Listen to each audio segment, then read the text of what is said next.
Hey everyone, welcome to my channel. And if you love tech unboxings and simple tips, you are in the right place. In today's video, I'll show you how to turn on Google Voice typing on your Android phone. Sometimes the microphone icon appears on your keyboard or voice typing gets enabled automatically. If you want to disable it, just follow these simple steps. Firstly, open the settings app. Now scroll down and click on the system.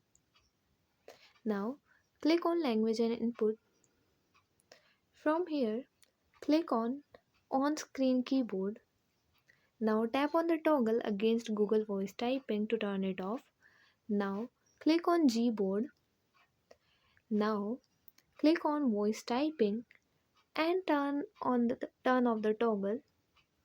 And yeah, that's it. And if you find the information given in the video helpful, please like the video, subscribe to the channel and press the bell icon for more updates. Thank you.